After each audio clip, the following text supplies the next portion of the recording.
I started hearing about DeFi, this word DeFi, about 2 years ago. And so what is the difference between DeFi and what people were talking about, what blockchain would do to finance, like, say, 5 years ago?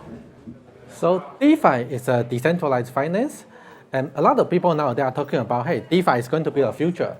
And maybe I can use this opportunity to explain a little bit more why I really believe DeFi will be the future. So, when I come into the blockchain space about 4 years ago, at that time, there actually aren't that many DeFi projects. And at that time, I think for a lot of projects on blockchain, it's just really beginning. People don't understand this technology. But at that time, I already feel like blockchain is going to be a very, very powerful technology because I believe that blockchain allows people to collaborate without prior trust. What I mean by that is that in the blockchain, there's a smart contract. And if we all believe in a smart contract, we could collaborate together. And this is actually a very, very new concept.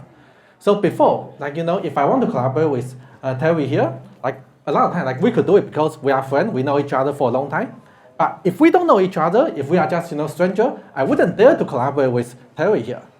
Right. Yeah, but with the blockchain technology, if we all believe in a smart contract, we can all read the source code there, then, we could actually put in money together to collaborate, to work on some projects together. And that is actually very new and very powerful.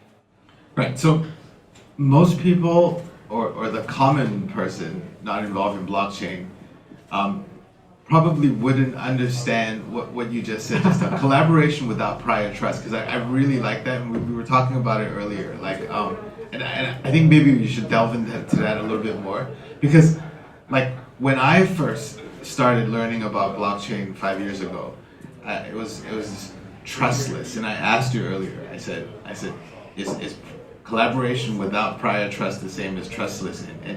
And you brought up a very good point about, no, it wasn't. It's different.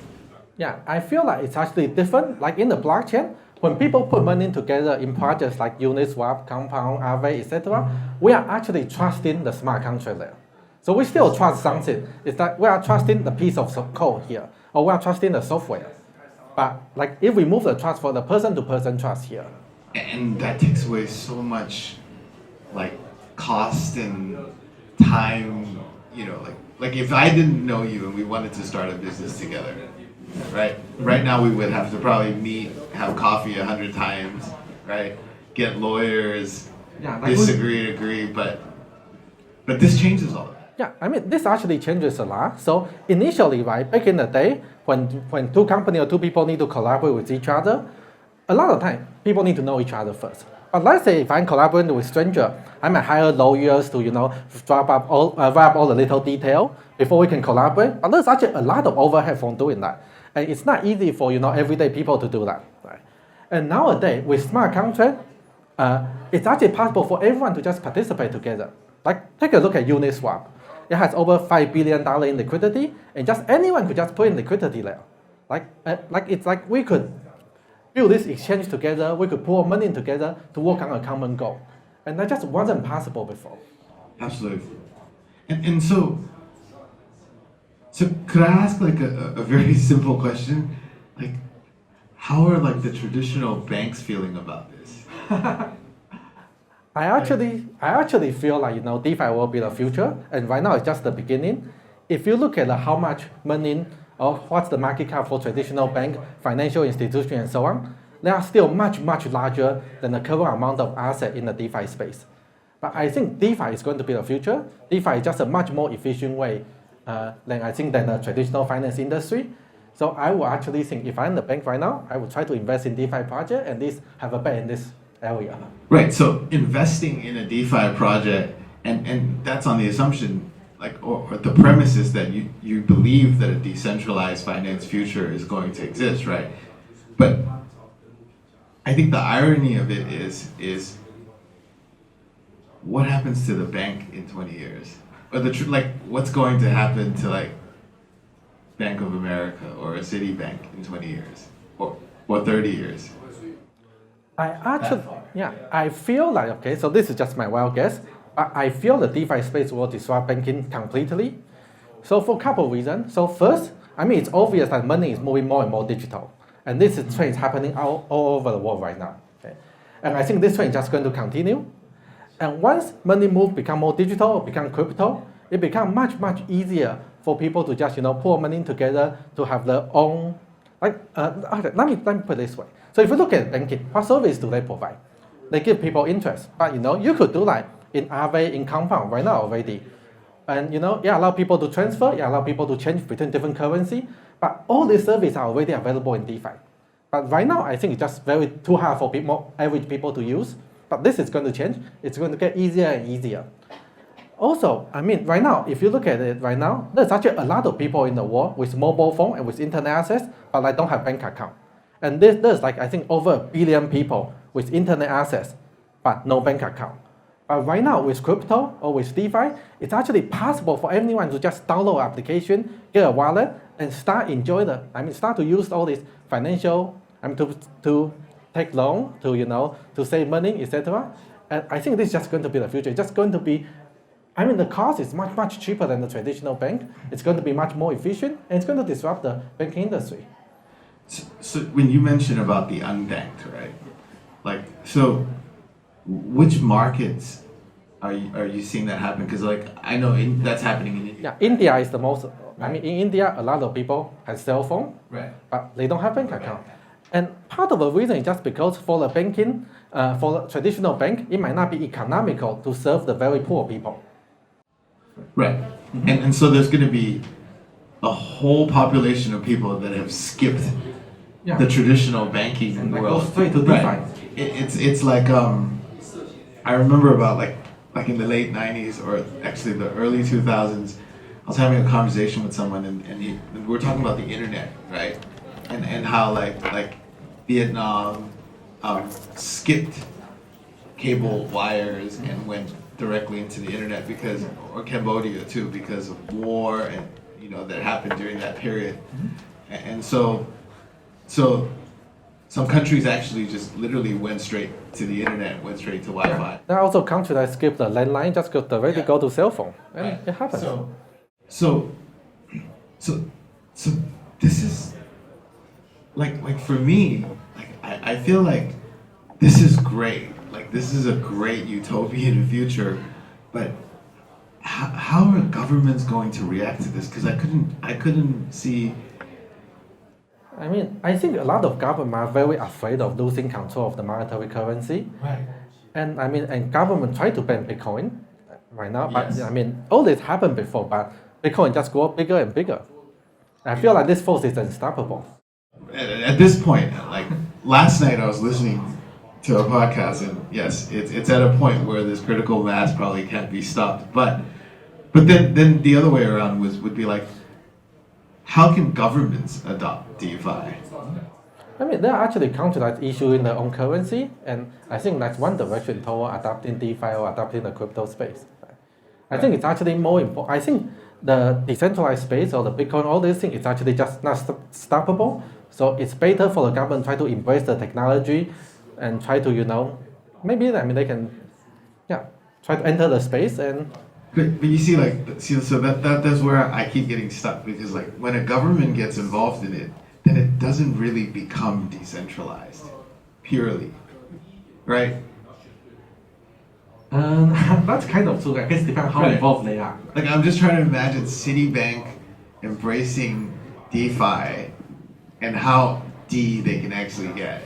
So if that makes any sense. So I guess it also depends on which part the government gets involved with. So nowadays, if you look at a lot of regulation, it's actually trying to prevent money laundering. Government really don't want this money to be used for illegal activity. Right. And right now, a lot of people are doing money laundering, etc. on blockchain. But I personally actually think in the future, as there are better and more better tools, it's going to be harder and harder to do money laundering on blockchain. If you look at the traditional finance, sure, bank does the check, they block people, maybe they are on a blacklist, etc. But on the blockchain, every single transaction is tracked. Think about it. People can trace this from the beginning to now. So I actually think it's in the future, once they are the proper tool, it's actually going to be much and much harder to do, like say money laundering, for instance. Right, because essentially your crime is recorded on the blockchain. It's recorded forever, right? Like, The evidence. yeah, but right now, of course, I mean, for a lot of transactions, like people don't have great tool to analyze this right now. Right. But in the future, I think it's actually going to be, tool is going to get better, it's going to be harder and harder to do this, and government will actually feel more and more comfortable about the blockchain technology. Blockchain technology. But coming back to DeFi again, right? What is your like? I'm trying to find the words for it. I'm not as well versed as everyone in the room. What is your dream scenario or your most idealistic like world of DeFi? Like is it like, you know, we were talking about it upstairs. Like I asked you a question. I asked you. I said like how would a traditional VC like use DeFi?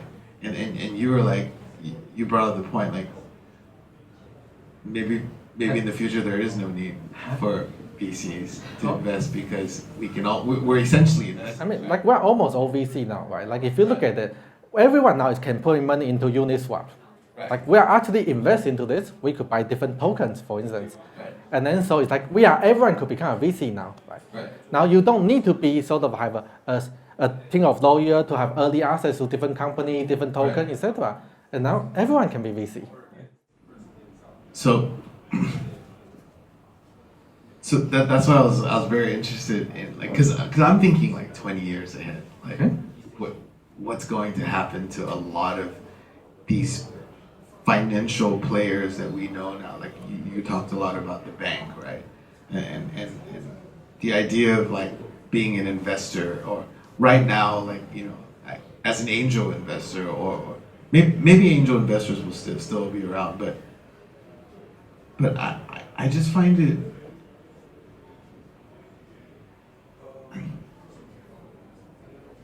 I find it really exciting because I actually think that, like,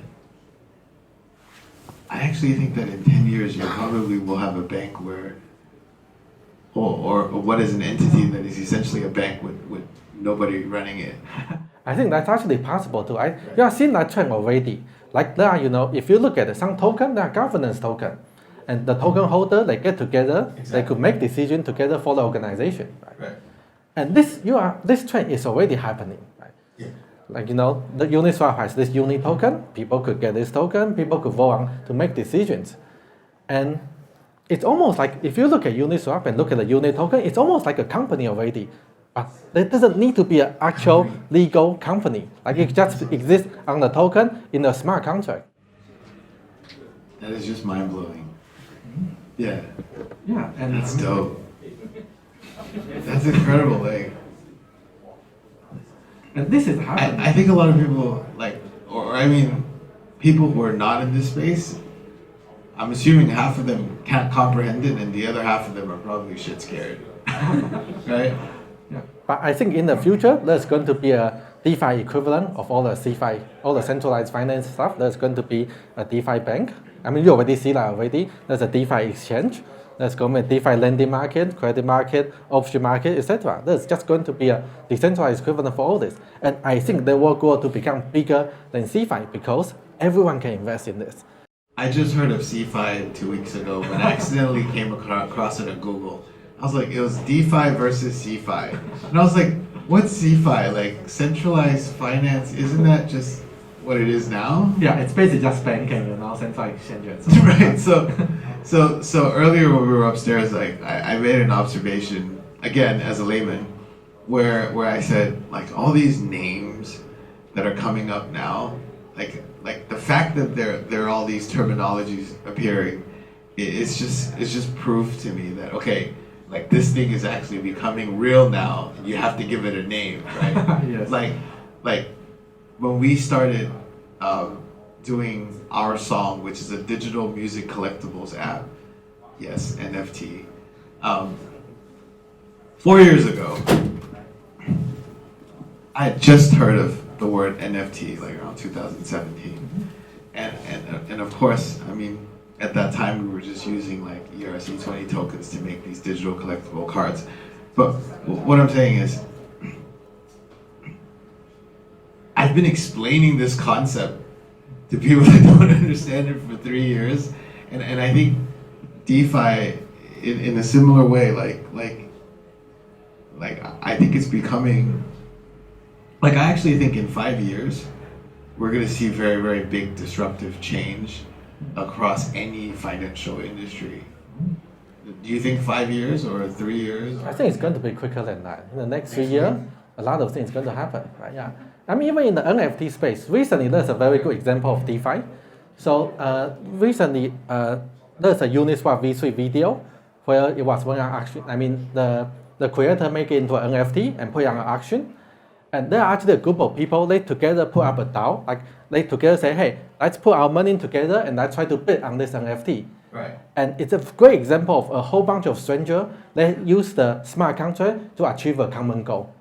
What do you think is going to happen in 3 years in Chris Wang's world? I actually think blockchain is going to be much, much more popular. And a big part of improvement is going to be because it's going to be... I just made an NFT. Great, yeah. Keep talking. Yeah. So, and I think a big part of improvement will come to a lot of UI and just a lot of education. I think right now, a lot of people don't use blockchain because it's too hard for people to understand. But as more application comes out, as better people get more widely adopted about this, more and more people will start to use these technologies. So I think the UI is going to be much better, and it's going to become much, much more mainstream. More people will start to use DeFi-related projects. And I think in 3 years from now, there will be a DeFi equivalent of all the major financial things people do, such as banking, saving, credit market, loan, lending, etc. And the market is going to grow bigger than the centralized finance equivalent. And are they teaching DeFi's in schools now, like say at a college level? Because like I studied finance, and 20 years ago, like they taught me none of this. Not that I know, but I don't know. I haven't went back to school for a while. Yeah. So, But I mean like in a DeFi future, I think we've come to a point in time where this should be taught, right, to the young people who are getting ready to come into the world. Or just maybe they don't, they just watch YouTube and they figure it out. I mean, right now, I think a lot of people could just learn this information directly online. And more, yeah, I think just people share information, people put it online, people could find out all this blockchain information. Like I learned it just mostly by reading random information online. And I encourage everyone to just go ahead, search for DeFi, search for Uniswap, search for Aave, and just learn it. So what is your company, Thundercore, doing in this space? Or what are you most interested in this space? I see. So we basically build a public blockchain. You could think of Ethereum, but it's a much faster and cheaper version of Ethereum. And I think this is going to be very important as blockchain get more widespread adoption. Right now, it's like you need a very fast infrastructure to have some of the application. Like without a fast internet, there couldn't be YouTube. But right now, we basically have a very, very fast blockchain. And I think it's going to be a critical component in the DeFi future, because as DeFi gets more people, more adoption, and more usage, there will need to be a very fast blockchain to do it. And right now, I think a lot of people just moving their application onto Thundercore, mostly because it's just much faster and much cheaper. Well, you do that. That was great. Who has a question for Chris? Or Terrence? Anybody? Any questions? I guess one question for Chris in terms of the public chain. I think a lot of people are talking about Ethereum basically winning the public chain game. So I guess in terms of Thundercore versus like ETH or Ethereum 2 when it comes out 2.0, what is the competition and how long does it take, you think, to reach mass adoption? I think Ethereum is a great technology, but right now, I mean, the transaction speed is just not fast enough for widespread adoption. Now, I do know, I mean, Ethereum is trying to move on to Ethereum 2.0, but I mean, as far as I know, it's still at least 2 years out. And right now, we already have the technology. We have a mainnet launch 2 years ago, and so it's already ready to use. It's 4,000 transactions per second. It confirms transaction 1 second, and so people could use it now. And yes, and right now Ethereum has much more users, but we feel that we have at least a 2-year technology lead, and we will try to use this time to get more people and more adoption into our blockchain.